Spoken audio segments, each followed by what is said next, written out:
Oi, Daisy! Olá, bem-vindas! Isso, Daisy, vamos colorir de corações, bastante coraçõezinhos pra Thaísa. Bem-vinda, Elizabeth!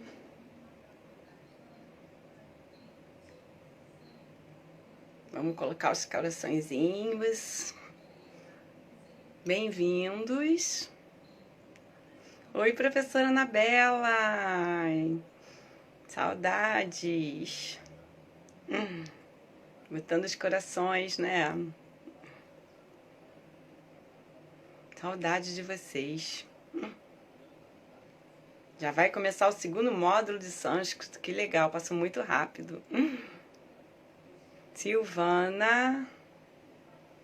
Oi, oi. Vocês estão me ouvindo bem? Dá um okzinho só pra ver se o som tá bom.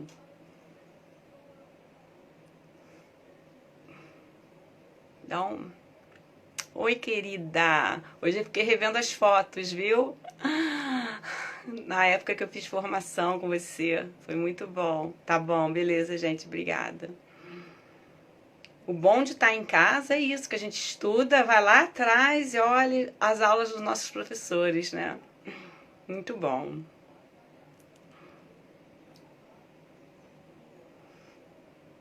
Aí, Thaísa já tá aqui. Vamos dar os coraçõezinhos, gente, que aí a gente vai botando essa live em evidência, vai colorindo. Que bom. Oi, Rui. Muito bom ter você por aqui. Fica por aí mesmo, que senão é bem capaz da Thaísa chamar você pra cantar um mantra aqui, hein?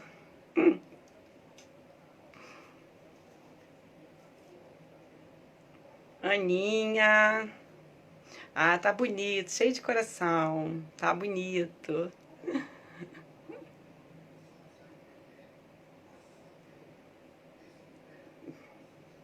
Colore a live, né? Colore a vida. Colore a vida. E a gente dá tempo do pessoal ir entrando pra não pegar o assunto pela metade.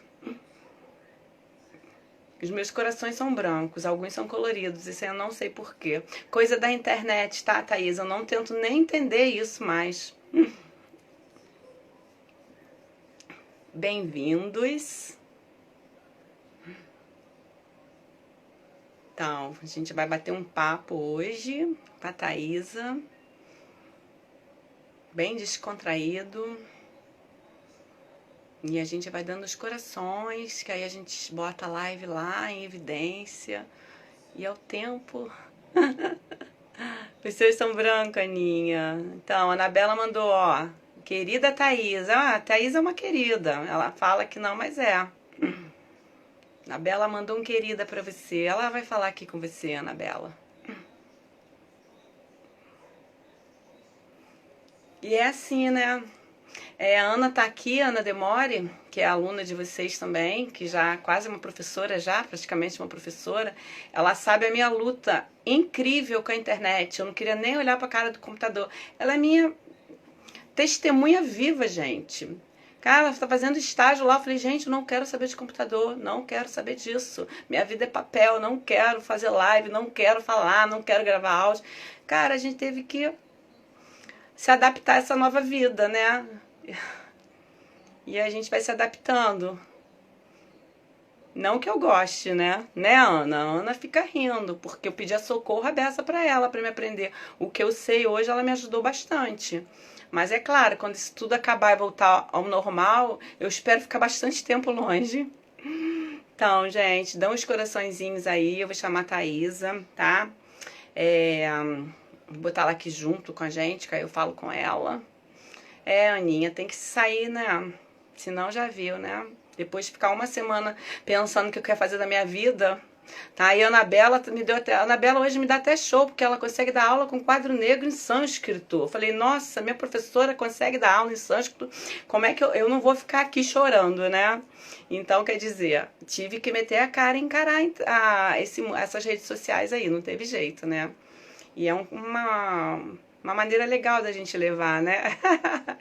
A gente levar o conhecimento, a Anabela, sim, né, Anabela? Poxa, eu lembro você com um quadro mostrando o Sancho, eu falei, gente, olha só, se é difícil falar, imagina a Anabela dando aula de sânscrito pra gente, né?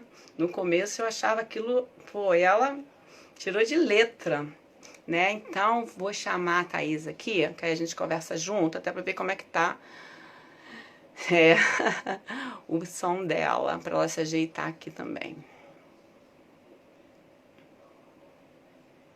Aqui, ó.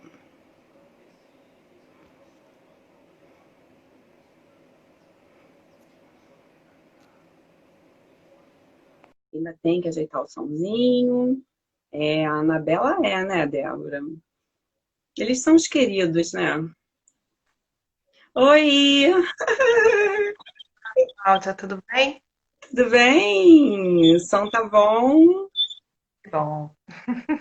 Aqui, então, vou falar rápido de mim, que eu acho que a maioria já me conhece, né? Eu sou, bem, tem uns que não me conhecem, né?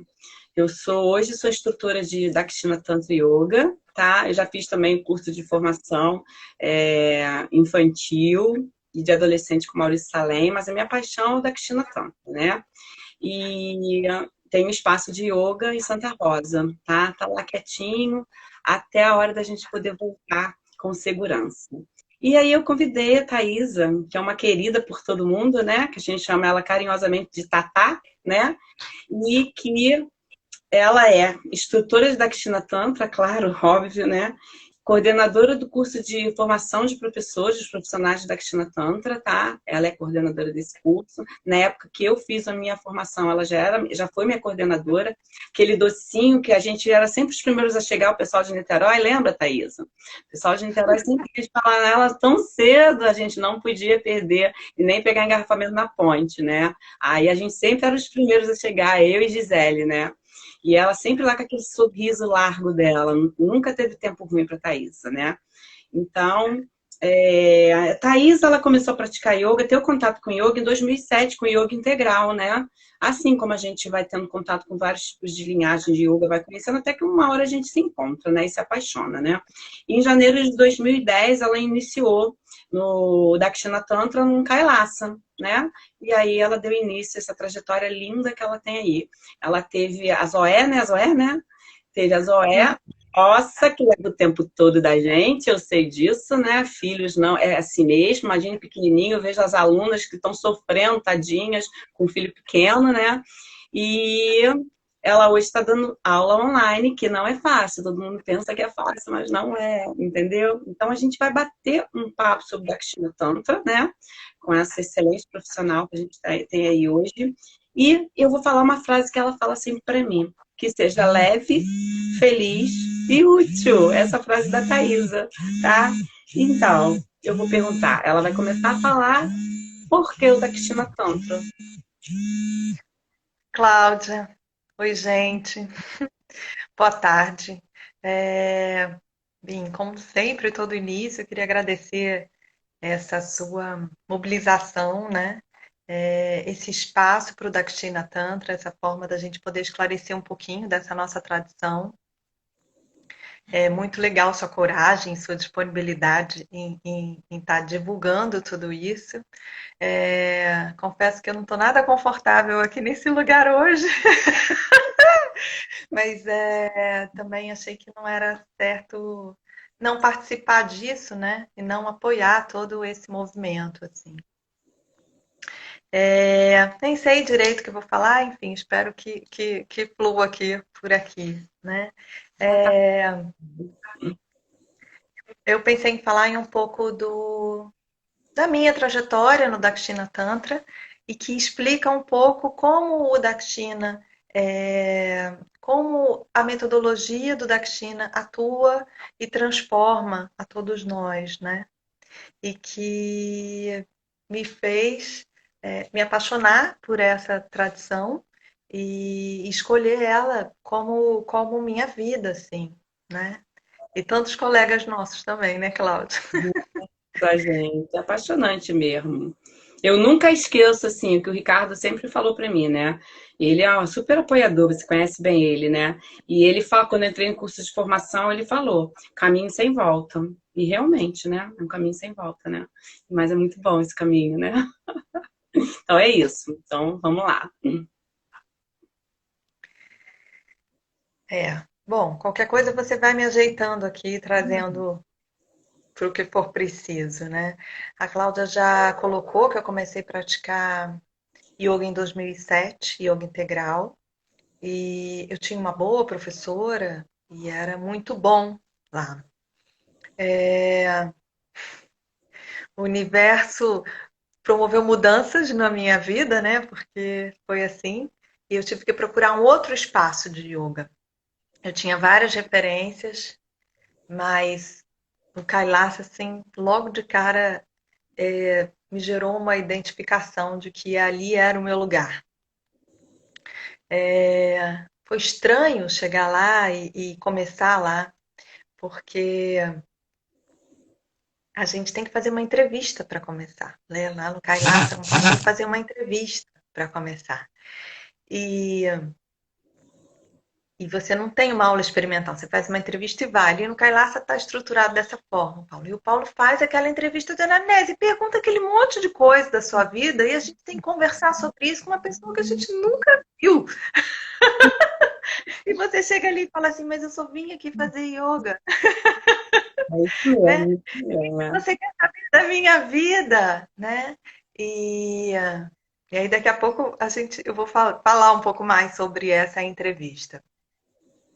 E aí, enfim, ele com aquele jeito simpático dele, vai dobrando a gente vai falando um pouquinho.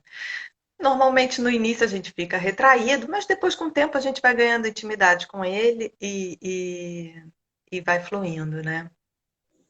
Então, ele recomenda o início do trabalho por alguma série, né? Então, no Dakshina a gente tem algumas séries de Tantra terapia, que são específicos para alguma necessidade que a gente tenha, física, né? Respiratória, hormonal. A gente está com o corpo muito durinho, as articulações muito durinhas, então vai fazer uma série de pavana. É, Nossa, são tantas. Tem série para equilíbrio digestivo, tem. Enxaqueca agora, né? Tem várias, né? Enxaqueca, exatamente. E quando a gente não tem nenhuma demanda específica assim, a gente então começa pelas yogasanas, né? Que vai da série 1 até a série 12, assim, tendo algumas variações aí no meio do caminho. Todo mundo que chega lá começa na série 1, né? Na série 1, na série 1B, talvez no máximo na série 2, mas todo mundo começa lá do começo. E o que acontece é que, dependendo da nossa estrutura, a gente pode passar mais rapidamente por algumas séries ou ficar um pouco mais de tempo em alguma série ou muito tempo em alguma série, né? Mas, Fazer aqui uma retrospectiva, as séries de Tantra terapia vão tentar desbloquear a energia e nos auxiliar em alguma questão física, né, que a gente esteja apontando, mas que, na verdade, para a gente tem a ver com bloqueio energético, né? Então, a gente vai trabalhar provavelmente mais alguns chakras. Mas qualquer série, mesmo a de Tantra terapia quanto a de Yogasana, elas trabalham todos os chakras. Qualquer série, da série 1, 2, 3, 10, 5, 10, trabalham todos os chakras. Não existe essa segmentação dura, assim, de que a gente só vai trabalhar. Ah, essa série é só para o Swadhisthana e é só Swadhisthana. Não. A gente trabalha todas elas, só que ela vai ter um enfoque maior num trabalho mais de Muladhara, no início, por exemplo, né? Que é o primeiro chakra básico. Ou depois vai fazendo um encaminhamento suave para o Swadhisthana, que é o segundo chakra básico. Depois vai fazendo um encaminhamento suave para o Manipura Chakra, que é o terceiro chakra básico, né? Então, essas evoluções vão se dando de maneira muito gradual, muito sutil. O yoga tenta promover essa mobilização de energia para que a gente possa ir adquirindo consciência, a gente possa ir transformando a nossa forma de ver e se relacionar com o mundo e perceber e nos perceber, né? Mas de uma maneira muito delicada e sutil. Então, promove profundas transformações, às vezes até alguns alunos podem vir a ter alguma catarse numa aula, assim, enfim, ter uma crise de choro, alguma coisa assim, que sai, que se explode, que escorre, né? Um bloqueio energético que se desfaz, mas a intenção é que isso se dê de forma sutil, vá se transformando, para que o indivíduo não perca também a sua consciência e a sua identidade, né? A sua identidade, a forma como ele se percebe no mundo e percebe o mundo, vai se transformando delicadamente, né? Então, é a nossa forma com a gente, a forma como a gente se relaciona com os próximos, com o mundo, os nossos interesses, os nossos propósitos, né? Isso tudo vai tendo uma transformação sutil e delicada. Então, a gente começa lá na série um B ou 2, enfim, e vai trabalhando todos os chakras, mas principalmente os chakras básicos, né? O Muladhara Chakra primeiro. Daí encaminha para a série 2, encaminha para a série 3 e vai continuando esse trabalho dos chakras básicos. Mas uma outra compreensão também importante da anatomia energética, assim, da compreensão, é que os chakras têm 3 níveis de energização, né? As pétalas, os chakras são representados simbolicamente por uma flor de lótus, né? Onde a gente tem as pétalas, o botão e a raiz. Então, a primeira energização vai se dar pelas pétalas, né? Nessa parte mais externa, na nossa relação com o externo. Então, para a filosofia do Tantra, cada chakra está associado a alguns aspectos da personalidade, algumas emoções e uma região do corpo também.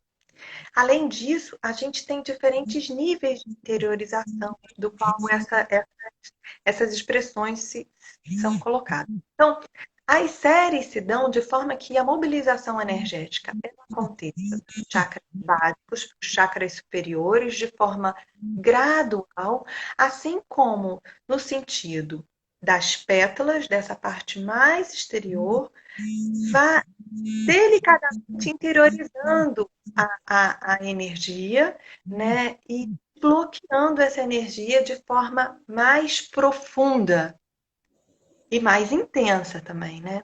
Então, tudo tem que ser dessa forma delicada.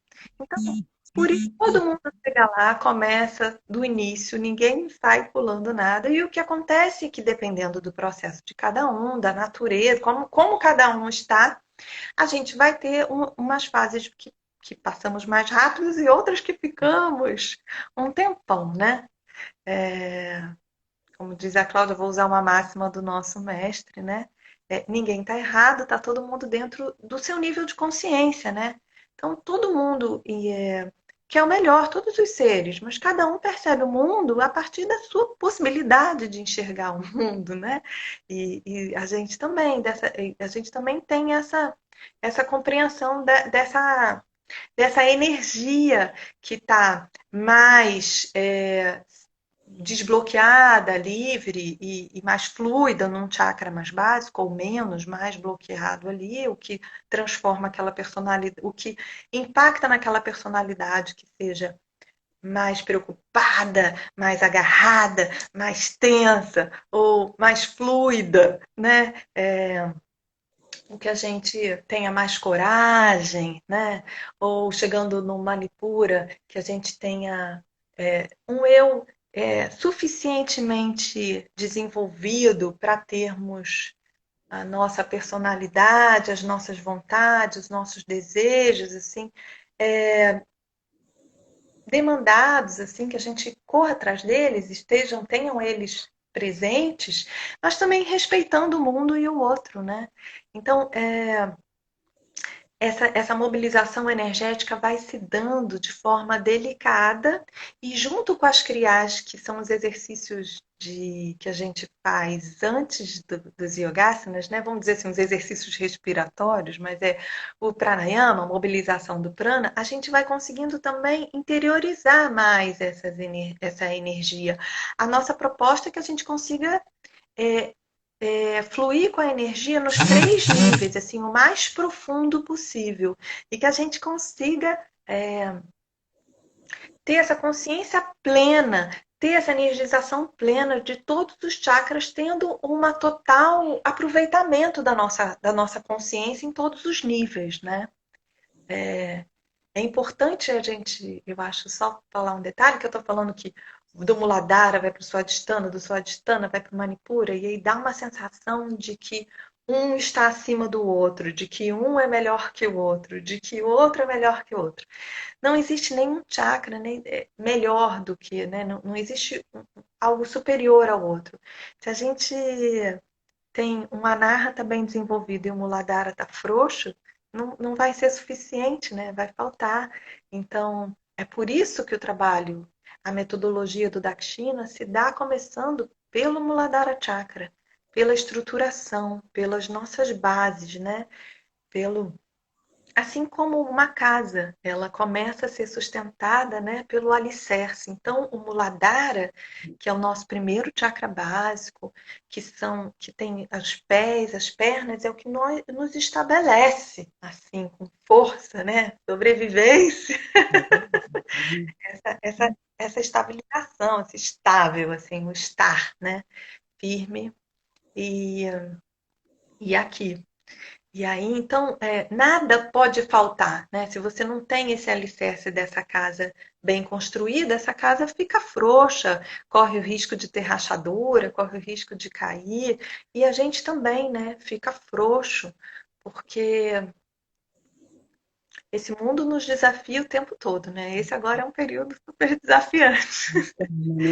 Mas, é, é, Eu me lembro da frase da Glória que fica sempre na minha cabeça quando eu fico nervosinha, assim. Aí a Glória Arieira, né, professora de Vedanta muito tradicional, mas eu me lembro dela falando assim na minha cabeça sempre.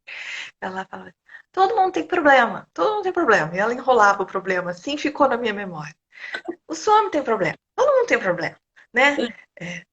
Os problemas existem todo tempo, a toda hora surge uma situação, mas na verdade, essa transformação que esse autoconhecimento que vai nos transformando, vai fazendo com que não que a gente não tenha mais problemas, mas que a gente se relacione diferente com esses desafios, né? Com esse mundo dual, que é através dele que a gente existe, né? Que é através dele que a gente se relaciona, que é ele que nos desafia a tomar toda essa consciência, a buscar a nossa verdade, a buscar a nossa compreensão máxima, a buscar a nossa essência máxima, né? Nossa essência maior.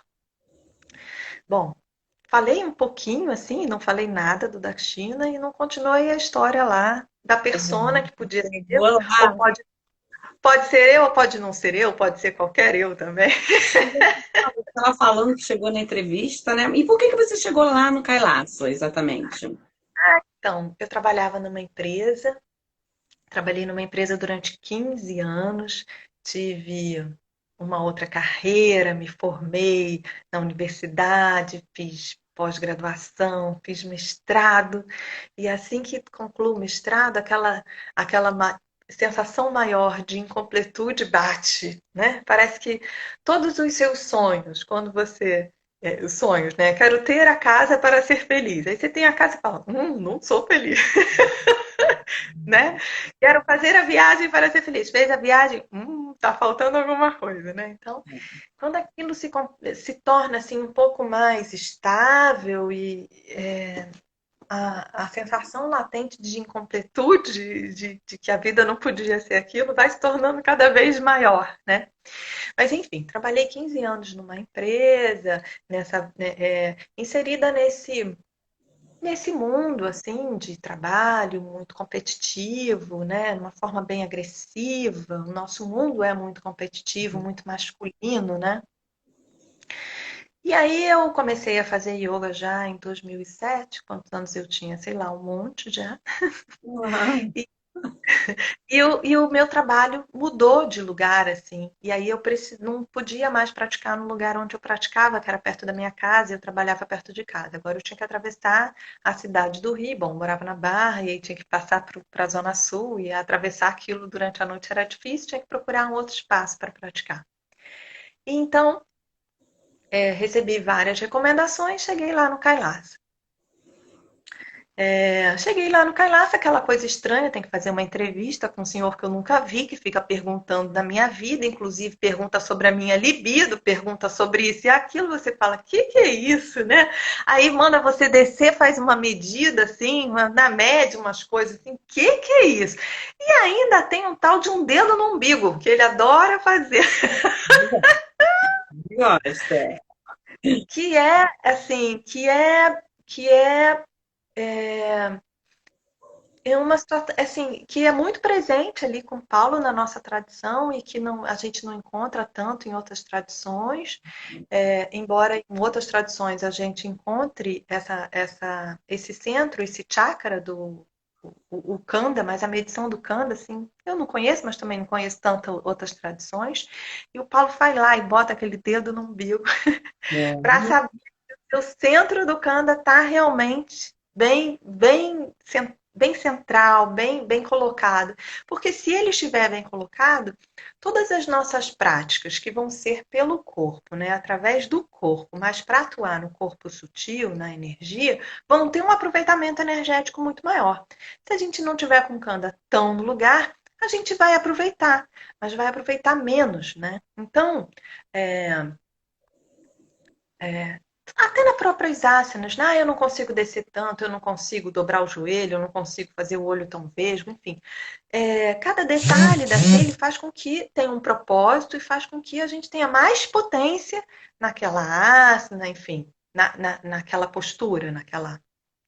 Mas não é. A energia vai circular de alguma maneira, ou vai circular muito, vai circular mais ou menos ou pouco, né? Enfim, chego lá, faço a entrevista e aí começo lá a série 1B. Vamos lá começar. Começo a fazer a série, eu me lembro que eu até li meu trabalho de conclusão do curso, que foi sobre o meu processo. E aí foi ótimo, porque aí eu dei uma lembradinha assim das coisas. E tem uma descrição minha assim do momento que eu entro lá, né? Que o ambiente é todo muito legal, uma sala grande, as pessoas estão todas muito simpáticas, mas eu me sinto solitária. Me sinto solitária porque eu vinha de uma prática de yoga onde todo mundo fazia junto. E a professora fala o tempo todo, canta o tempo todo tudo para você. É ótimo, ela te lembra de tudo. Encaixa o quadril, sobe o braço, respira, olha, não contrai. São incríveis a capacidade de descrição desses professores, a capacidade de percepção, e ele vai sacando os alunos na sala, dependendo do número de alunos, né? Podem ser muitos e não ser possível ela ter uma coesão, mas podem ser menos e ela conseguir uma coesão ali entre aquele grupo. E ela vai descrevendo, e parece que está descrevendo para você, e a aula é toda preenchida por ela o tempo todo, né? Pelo professor que está ali te guiando. Aqui no Dakshina Tantra, não. Você tem que fazer sua prática sozinho. Você ganha uma fichinha e o instrutor, né? Eu hoje, você, Cláudia, enfim, vai lá, te explica como faz. Se for necessário, vai explicar 100 vezes, 1000 vezes, 400 mil vezes, não tem problema, e vai sempre chegar com um sorrisinho. Ah, tá tudo bem.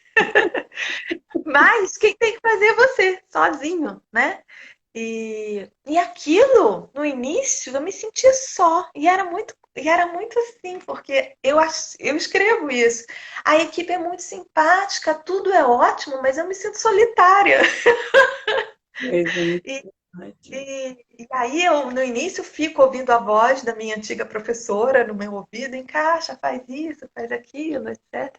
Até que com o tempo eu vou me deixando e vou entrando nesse método. E hoje eu acho estranho fazer uma aula quando eu tenho uma pessoa falando o tempo todo no meu ouvido, porque é como se não me permitisse me concentrar, né?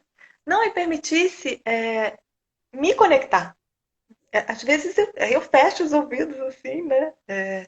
Então Na tradição, nessa metodologia, a gente tem essas diferenças, que para algumas personalidades, para algumas pessoas, isso é difícil. Para outras, isso é melhor, cada um se adapta de maneira diferente. Não existe só um caminho certo ou só um caminho bom. Mas esse caminho é assim e tem seus aspectos bons ou nem tanto, né? Assim também. E aí eu começo a fazer lá e embora eu não entenda nada e me sinta solitária, eu sou disciplinada também. E tudo que me mandam fazer, eu faço sem Funcionar. questionar. É. Sem questionar.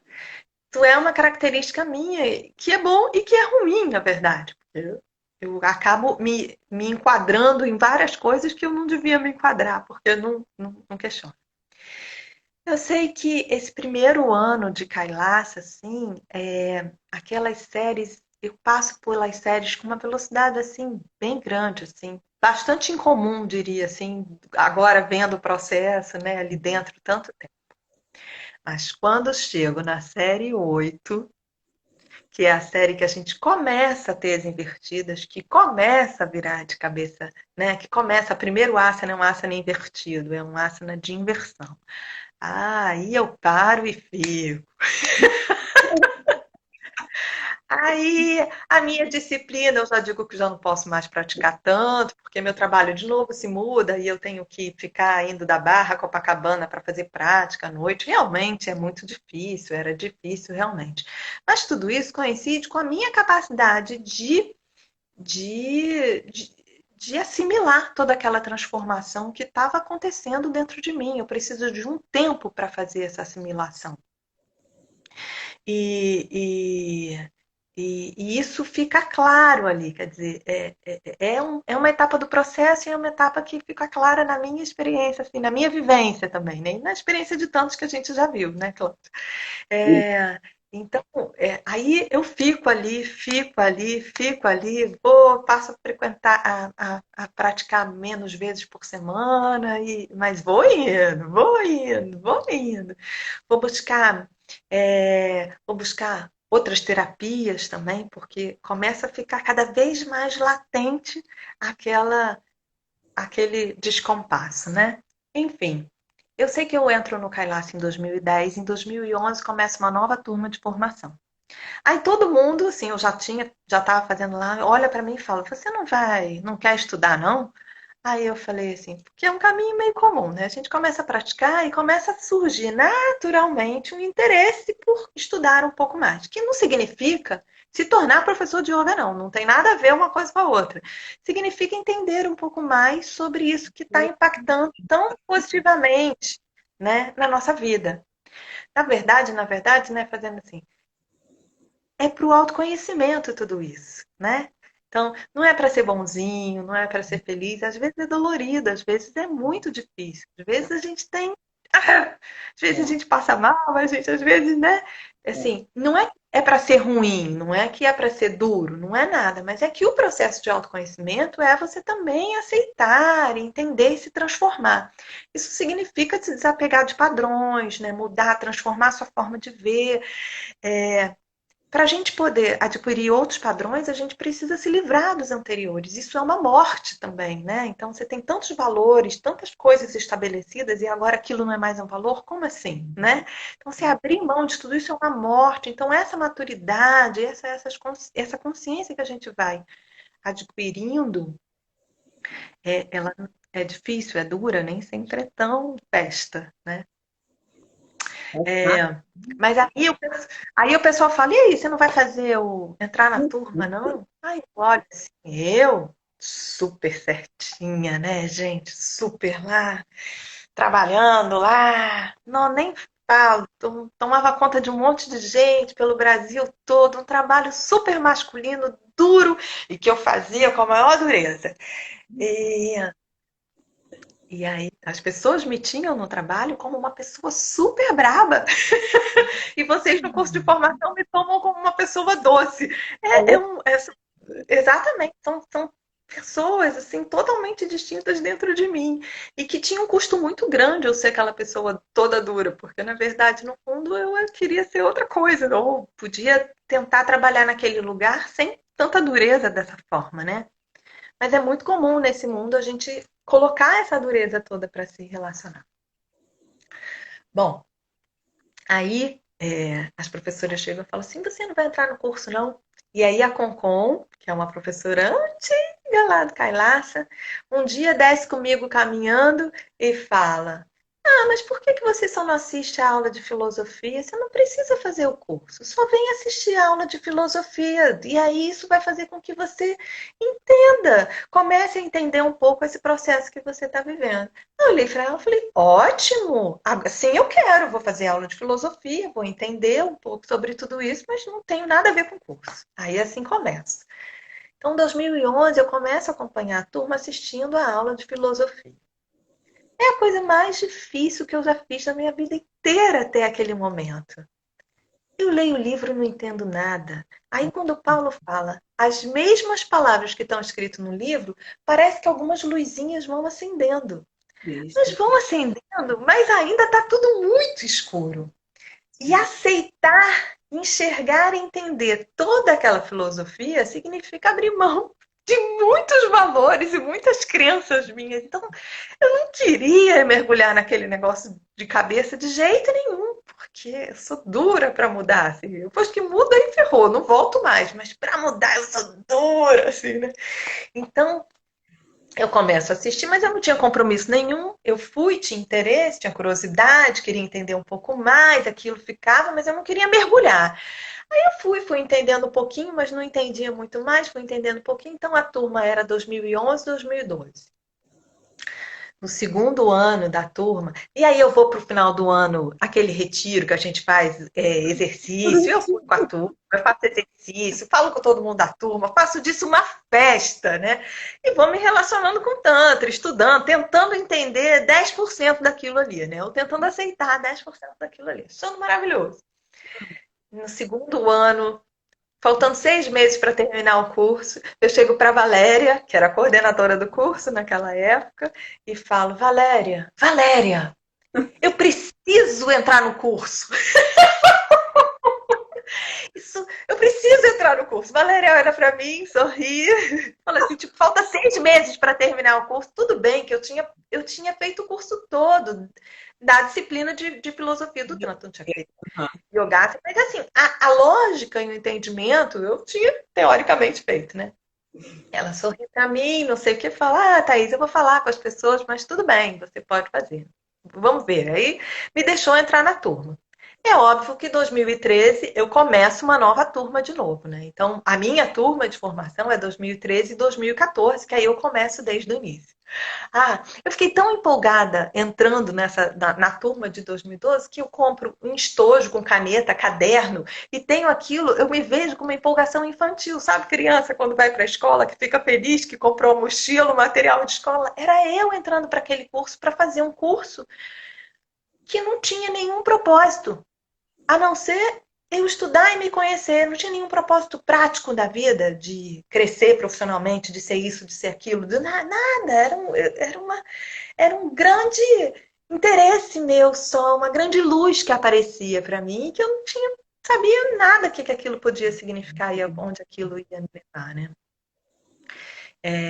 Então, 2013, 2014, eu faço toda a formação e faço o curso meio que quase de novo, né? Não tão de novo necessariamente, mas percorro novamente o curso, né? Enfim.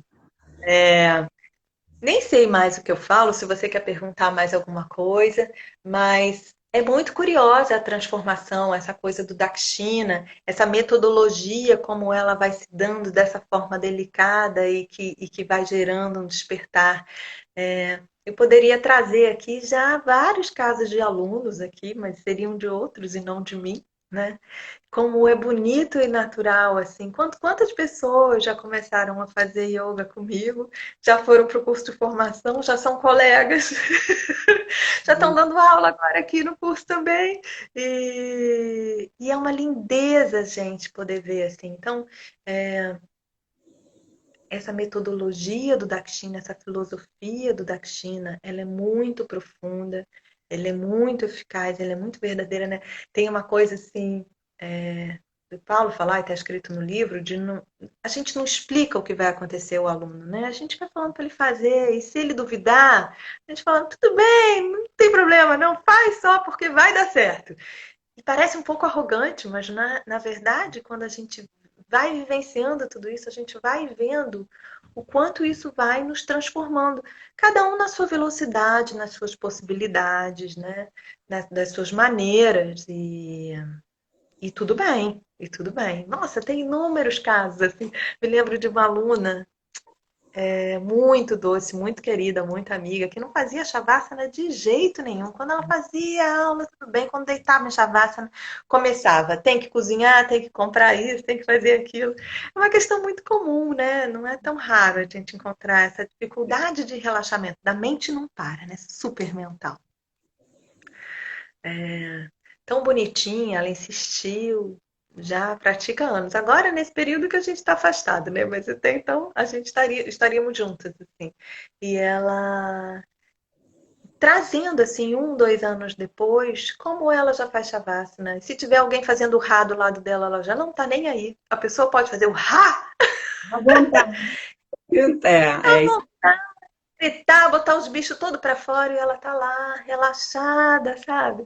Aí várias vezes ela vem chegar assim, Thaís, lá no meu condomínio aconteceu uma confusão, não sei o que, vazou. Eu já olho para essas coisas com tanta diferença, com tanta tranquilidade, e ela traz assim como assim, é aqui, esse trabalho aqui, pratica uma vez por semana, na tranquilidade dela, só. Ela sabe que aquilo vai delicadamente mudando a forma dela de perceber, de ver e se relacionar com o mundo. Ela mudou da água para o vinho, né? Assim, precisamos de tempo às vezes ou disposição, cada um tem o seu. Mas ela mudou, sim, bastante na forma como se relaciona. E é muito lindo, a gente tem inúmeros casos assim. E a gente tem os alunos assim que você já fica olhando, esse vai para a próxima turma de formação. Sabe, né? Acaba que vocês sabem, é igual em casa, aqueles vão para aquele ali, vai para a turma de formação. É muito interessante esse olhar, né? E você fez a formação, né, nesse tempo, aí você começou a dar aula, né? Quando? Pois é, né? Eu pulei um pouco a minha história, mas enfim, voltando à minha história. Aí eu fiquei lá, né? Cheguei lá na série 8, aí pronto. Tudo que eu passei o primeiro ano com muita velocidade, e quando chego na série 8, que começa a ter a primeira postura invertida, e depois a 9, 10, começa a ter mais inversões, aí a velocidade de transformação é lenta. Eu me lembro como eu tinha medo de fazer o Sirsasana, né, a postura de cabeça para baixo, né? Olha, E na realidade, como eu tinha medo de ver meu mundo de cabeça para baixo, né? Ele estava muito estabelecido, eu tinha vivido uma vida inteira estabelecendo ele, endurecendo ele, colocando ele sobre os meus pés. E de repente eu começo a exercitar, a ver esse mundo de cabeça para baixo. Para mim, para minha personalidade, era muito difícil. Para cada um de nós é de uma maneira diferente, né? Nem toda história é dessa forma, né? Nem toda história tá todo mundo com o pé no chão e tem dificuldade de virar. Tem gente que vive de cabeça para baixo. A dificuldade é botar o pé no chão, né? É até uma máxima do nosso mestre também, que yoga não é ficar de cabeça para baixo, mas é ficar em pé sobre seus próprios pés, né? Assim, você ter todos esses chakras, todas essas percepções estabelecidas, construídas, estabilizadas, para que você, necessitando inverter e perceber o mundo de outras perspectivas também, que não só assim, mas não tirar o pé do chão e viver voando, né, com a cabeça de cabeça para baixo. Mas aí, enfim, eu levo um tempo até conseguir super. fazer as investidas. Quando então eu entendo que eu precisava sair do meu trabalho de 15 anos, que tinha sido ótimo, importante para a minha história aqui, né? Essa história que eu construí, que eu sou e que também faz parte de mim, mas que eu precisava obter mais outras identificações, assim, né? Eu precisava expandir a minha compreensão. Estava muito enlatada ali naquela situação. E assim que eu decido sair, o que sempre seria uma situação inimaginável na minha cabeça, seria eu sair de um trabalho tão estável para não mudar para outro, para ganhar, para respirar um pouco, né? E aí imediatamente eu começo a dar aula de yoga. E que não era exatamente o plano de transferência, né? Mas na verdade o yoga vem e me abraça. Isso se dá, né, com a fase da conclusão do curso, né? O meu curso, eu concluo a minha formação de verdade, e aí estou mais disponível para fazer estágios e para estudar, e aí eu começo a trabalhar. O primeiro lugar que eu comecei foi lá no Gaia, no Largo do Machado, com a Gabi, e em janeiro de 2014. E logo em seguida também já estava ali com o Paulo no Kailasa, ajudando ele ali, né? A gente fica ajudando os professores, o Paulo, outros professores, todos eles. E aí depois uma professora, a Daisy, querida, precisou se ausentar um tempo para ajudar a filha, que tinha tido filho, né? Neto, no caso. E aí eu fiquei substituindo ela por um tempo, até que daqui a pouco surgiu uma vaga e eu já estou lá dentro do Kailasa dando aula. E aí a Valéria, nossa grande Valéria, professora tão importante na tradição, né?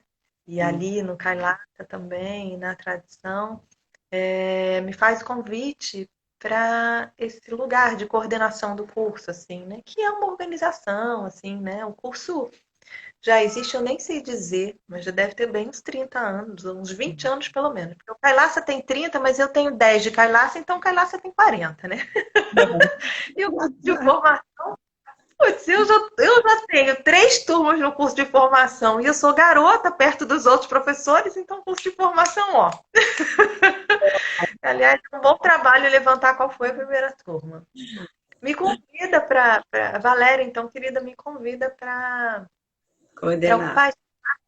ocupar esse lugar que era dela, né? Assim, o curso, na verdade, já está super bem formatado, super bem organizado, né? Amadurecido. Então é você continuar, né? Dar continuidade a esse processo, fazer pequenos ajustes aí. E manter, né? A energia de manutenção também, ela é importante, né? Não só de começar ou terminar, mas também de manter, né? Tá lá na nossa trindade. A energia de manutenção. Então, começo eu a esse papel no curso, enfim. Eu sou envolvida por tudo isso, essa onda me envolve. E assim, por acaso se deu essa história.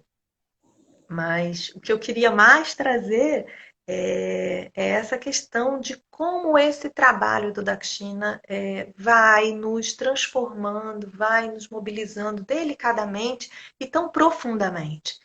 E, e é como Paulo diz, né? Depois que a gente vai, vai mudando o nosso nível de consciência, a gente vai percebendo o mundo de maneira diferente, porque energizou um chakra num nível diferente, aí vai para outro chakra no outro nível diferente.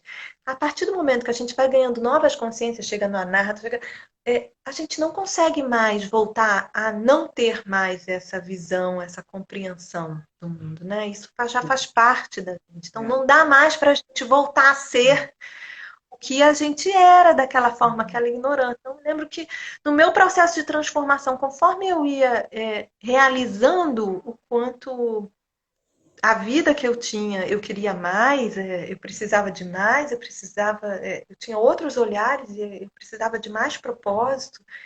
Não tinha mais como eu caber naquele lugar, naquele personagem, daquela maneira, né? Meu personagem demandava mais espaço, né? É uma mudança, É, é isso. É uma uma mudança. mudança, né? E você foi É, rápido até, né? Pela sua história, pelo seu processo, foi bem rápido mesmo, né? Entrou, fez as yogasanas, daqui a pouco estava na formação, assistindo filosofia, daqui a pouco estava lá querendo fazer a formação, já estava de novo na formação, né? Quando viu, já estava se envolvendo com a coordenação. É um processo bem rápido, né? Gente, é, ela é e assim. não é, Cláudio. Hã? É e não é rápido. É e não é rápido, porque é igualzinho assim. É rápido até a 8, depois na 8 eu fico, sabe? E é exatamente agora. É rápido assim, o mundo gira e depois a gente fica. Então, assim, cada um tem. A gente às vezes acha que é rápido, às vezes passa rápido, mas às vezes a gente precisa se estruturar muito para que naquele momento a gente possa fazer aquela virada de forma estruturada, né? Então, às vezes parece que está tudo muito paradão, monótono, mas a gente está se construindo assim para fazer as nossas transformações. Quer dizer, parar lá também, encontrar o Kailasa, né? Assim, o mestre aparece quando o discípulo está pronto, os caminhos se dão quando a gente tem possibilidade de enxergar, ouvir, seguir, né? Então, eu acho que tudo isso vem se dando. Eu fiz aqui um resumo, muito resumo, podia contar milhões de pequenos detalhes, mas eu acho que todos nós vamos assim, cada um no seu ritmo, da sua forma, a gente vai se transformando. Eu acho que a gente não tem nenhum aluno que não consiga, que a gente não consiga perceber transformações, né, com a gente. Todos nós. Uma coisa assim, Thaís, eu quando comecei eu não sei se você chegou a conhecer o Vatayana, chegou aí lá no Otávio Carneiro? Sim. Então, tinha aquela lá, as deusas que o Ricardo colocava lá, aquela divisória. Eu sentava exatamente ali para ele não me olhar. Eu falei, deixa eu ficar quietinha aqui na minha prática, mas a gente sabe que o olhar de professor de yoga, ele tá ali, mas ele tá te olhando. De lado, mas ele tá te olhando, tá percebendo tudo. Eu falei, vou ficar aqui quietinha fazendo a minha série, entendeu? Ninguém vai ver o que eu tô fazendo. Eu gostava de sentar ali, não tinha, era meu lugar, entendeu? Ali, aí, Cláudia, vamos lá, vamos passar agora uma criança. Eu falei, meu Deus do céu, eu tô tão quieta aqui na minha. Ele vem mexer comigo, mas pra que é isso? É aquele processo, né?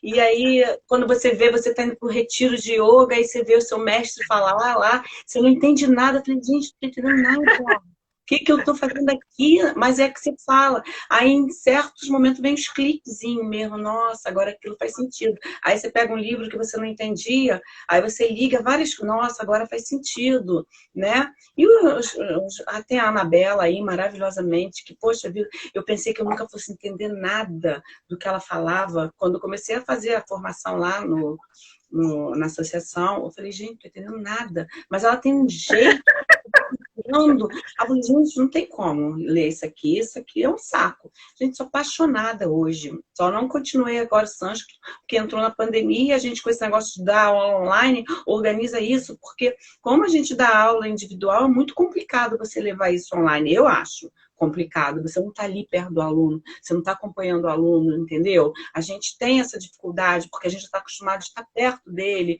é aula individualizada, e acaba que não é. E é, né? Então a gente se identifica, sim, vamos falar. Hoje eu sou yoga, meu marido fala, se você respirava yoga agora então não tem nem palavras. Mas é isso mesmo que você falou, são os cliques que vão dando em você, aí você vai no próximo retiro, aquilo já cai de outra maneira. A mesma coisa que o Paulo repete, que eu acho que ele faz de propósito até, né? Vai vindo de outra forma para você, né? E vai caindo de outro jeito, você vai entendendo, e você vai querendo entender mais. Por que essa série mexe comigo? Por que eu estou mudando? Visão tântrica da vida, ele é maravilhoso quando ele fala sobre as suas mudanças que vão tendo, que você vai desapegando sem perceber. Aí eu falei, gente, eu li aquilo, eu falei, é ruim. Mas aí eu li de novo, falei, gente, é isso que está acontecendo comigo. É exatamente isso. E é impressionante, assim, não tem como não se apaixonar, né, pelo Dakshina É, Tantra. a Não, gente, a gente, a gente é suspeita, Cláudio. A gente não, escolheu isso para a não, vida. Mas eu só, é, a professora tá rindo lá, a professora Anabela, tá rindo de mim, tá vendo?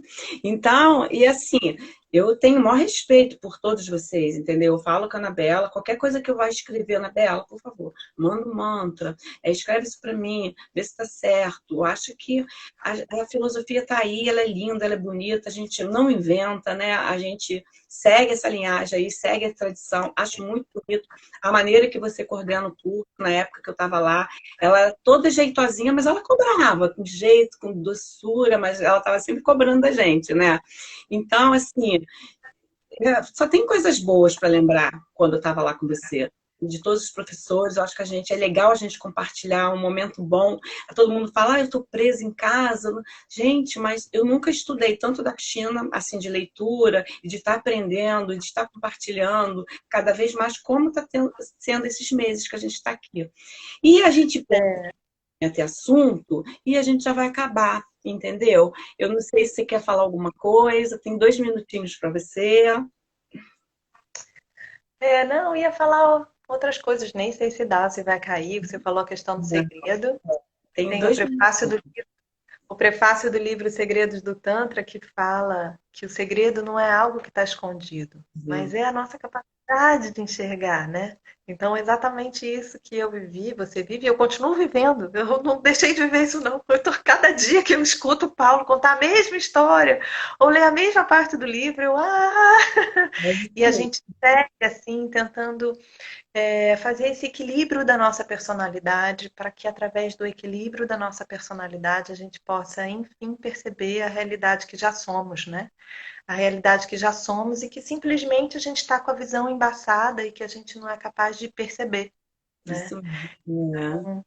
Então, o Daxina tem essa metodologia organizada que realmente é muito eficiente. A gente aqui não falou nada, só falei de yogasana, mas tem meditações, tem mantras, tem yantras, tem muitas formas de acessar para que cada diferente personalidade possa encontrar a sua ferramenta mais adequada para o seu momento, para o seu dia, de maneira que aquilo vá se transformando e a gente vá conseguindo acessar e vai conseguindo se transformar e com isso vai se aproximando dessa consciência, assim, desse equilíbrio da personalidade, né? Para que a gente possa ganhar essa consciência da felicidade que já somos. Eu acho que é isso. Que lindo. Ó, a Anabela falou aqui, Thaisa, com aquela fala mansa, a gente faz tudo o que ela quer. Tá? E não. É verdade, ela, esse jeitinho dela, entendeu? Aí era muito gostoso chegar lá, porque ela vinha de Paquetá na época que eu estava fazendo a formação, né? Você vinha de Paquetá já, e a gente, nossa, a gente vem de Niterói e reclama, imagina ela que vem de Paquetá. E às vezes a aula ia até tarde, né? Aí eu falei, gente, tem que ir embora, senão eu vou perder a última barca, entendeu? E ela, gente. Olha, é aquilo, gente. A gente vai continuar falando um pouquinho mais da China e outras lives. Thaís, muito obrigada, tá? Por compartilhar, tá? Esse momento seu é muito bom aprender sempre um pouquinho com vocês, tá? Gratidão imensa. E eu vou terminar com a frase que ela fala para mim, sempre que ela escreve, que seja leve, feliz e útil, tá bom? Gratidão a todos vocês, gratidão, Thaisa, tá? Hariom. Obrigada. E parabéns aí pelo canal, pelo espaço que você está abrindo para o Dakshina, tá? Muita prosperidade, muita luz para todos nós. E saúde, né? Que a gente passe por isso o mais breve possível. Vamos passar sim, tá? Obrigada, gente. Obrigada a todos, Obrigada. tá? Tchau, Obrigada a tchau. todo mundo. Tchau, Thaísa.